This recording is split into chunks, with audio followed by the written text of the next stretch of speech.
All right. So for me, well, when I was doing my research anyway, at the beginning of this GBV campaign, there's two things that kept coming up. The fact that the root cause of GBV being so nuanced in South Africa in so many different scary ways of it having penetrated our society essentially is because of our parenting structures and also a lack of conflict resolution. Those are the two things that have come up. Hey, how real? Because think about conflict resolution, how nuanced it is. So I guess from the perspective of a dad, like when I think about being an adolescent in those years, and when I think about high school, even what we used to learn in life orientation, how the boys used to be, I've been dealing with things that I couldn't name since high school, since primary. I couldn't name catcalling at the time. Catcalling had a name on it in my 20s. Before that was just what girls went through. You just know that you got to psych yourself up because in front of you, like those men are going to say something, and maybe one will grab you, and even so you prepare your body to reject that in case it happens, because that's just a chance. So I guess for me, I wonder on the boys' side, and thinking again as a dad, and you having been as adolescent, what do you think should have happened in the high school years? What do you think should have happened during that time, or primary, within the schools, within friendship conversations, maybe within strictness? What type of steering didn't exist that you feel like might have shifted the dial in what's happening today? I think when we speak about being a father, so I'm a father to Olo is almost 15. He's 15 in a month.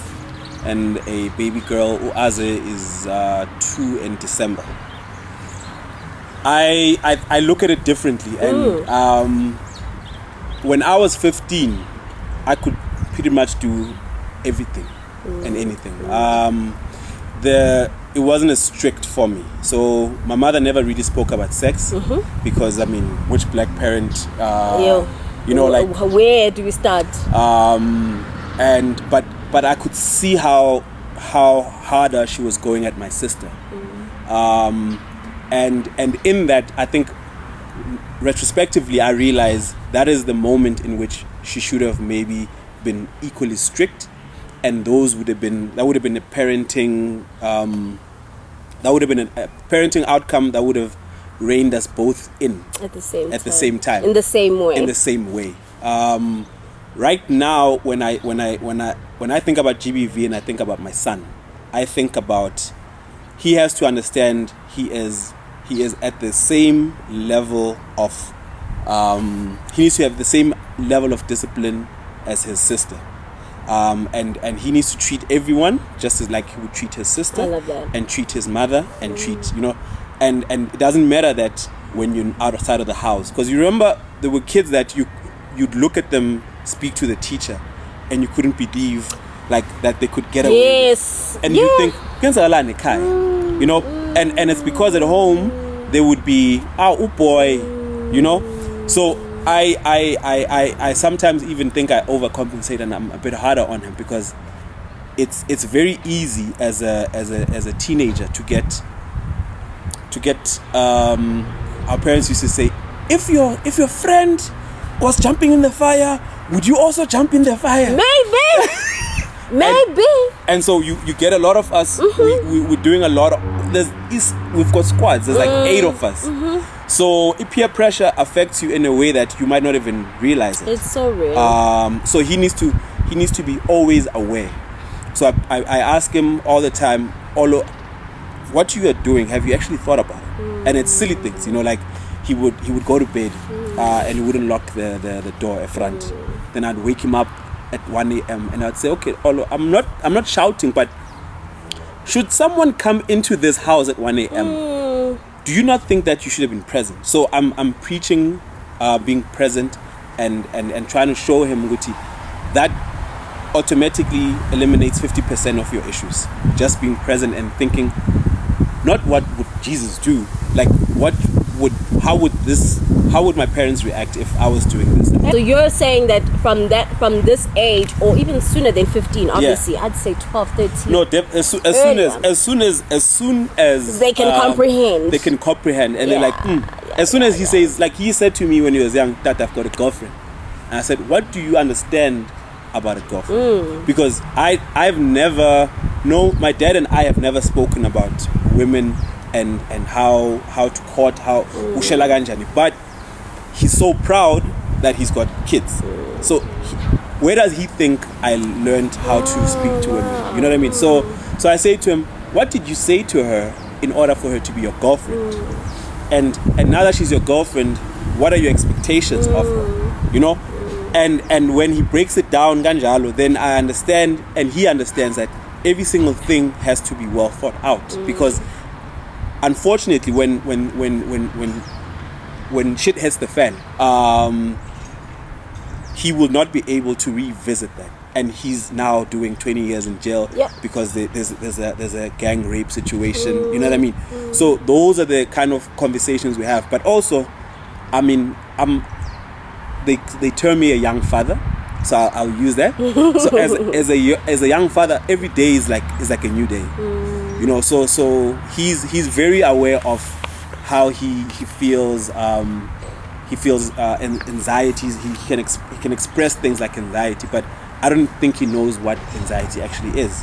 But I think, and I guess also what I'm getting from this is there needs to be a distinct conversation or distinct threads of conversations that are vulnerable. Yes. With the kids. Yes. It's separate to other conversations you have. There must be conversations that are vulnerable, that allow them to either come to you about something, to cry, to be angry, to be super happy, whatever emotion. But there needs to be a thread of vulnerability in the topics from primary right to when they go to varsity, right? It took me 20, maybe 30 years to see my father cry, right? And that was at my grandmother's funeral.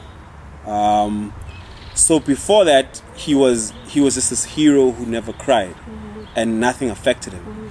And when I mirror my life and I look at his life, and I went through my 20s being indestructible. You couldn't tell me fuck up. You know, nothing. Like I was a duck in water, and it's because it's how my feelings were, and I thought that was how life was supposed to be. You're supposed to be a man. You're supposed to be hard, and you can be vulnerable in your small corner, but don't let them see you. The difference with my son and I, he's probably seen me cry more times than he actually should in his lifetime. He met me at a very, very vulnerable time when I realized that my strength actually lied in my tears. You know, a lot of my vulnerability opened up worlds that the staunch don't cry Sfiso was closed off to. So it was a world that I realized, there's quite a bit of healing in these tears. If I say I don't appreciate X and Y, and this makes me feel like this, and I'm actually sad about it, by the time I'm over it, I'm actually over it. I'm just not, it's not like another day. Because you really dealt with it. And so the one thing that I do want like him to know is vulnerability is the key. And as you say, conflict resolution isn't a fight. You know, we see things differently. How can we get to a common ground so we can move forward?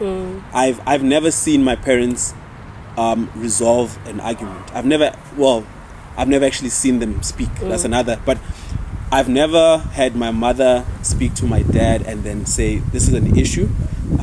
Here's how we're going to move past it." You know, so it's always an argument, and then it's the next day, and then it's life until it's 20 years later, and you're arguing with your brother, and you're like, that Mnet argument, that KTV, you know what I mean? And we the world, I think the world now kind of has space for vulnerable men. We're just not ready for a world like that. And that brings me back to my biggest issue is that patriarchy holds you to a certain thing, and it's like you gotta let go of some of that in order to be okay with the vulnerability. But I don't think that men want to let go of that. No, like I just don't think so. No. Sure, that's both sad and interesting. Okay, so as a dad, when you look at these conversations we've spoken about from your son's perspective. When you think about your daughter, where are your fears? Where do they lie? And where do you think your solutions lie? Sure.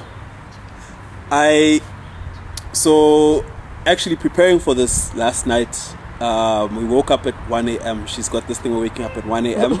and then at 5. So we were up at 1. I was making her milk, and I realized I can't be here. You can't sleep on my chest for the rest of your life, right? And that almost made me like cry, because I was like, I know at least 500 meters from the house I can't keep you safe. I can really equip her with the agency to say no. I can equip her with kind of being aware of her surroundings, but there's nothing really I can do. That's the one thing that really worries me. The second thing is, I can be a positive example. I can show her how men are supposed to treat her, but that's not going to protect her. I'm coming off a society that if I am not violently protecting my daughter, then I'm leaving her to chance. It's not enough. Like it's either you're violently or it's not enough. And there's actually no positive way in which I can say have a good day and then think I'm gonna see her. You know what I mean? So I have no answer. I'm struggling. What is key is that the people that she interacts with because of me, so my friends and family members, they're the ones who feel how urgent it is for us to keep the world, the bubble bigger, make the bubble bigger, and make the bubble safer. That's the only way. Otherwise, once she's on public transport, it's really her and the world. It's really her and the world, and that it makes me feel, when you're going to fail at something and you don't know how to stop that.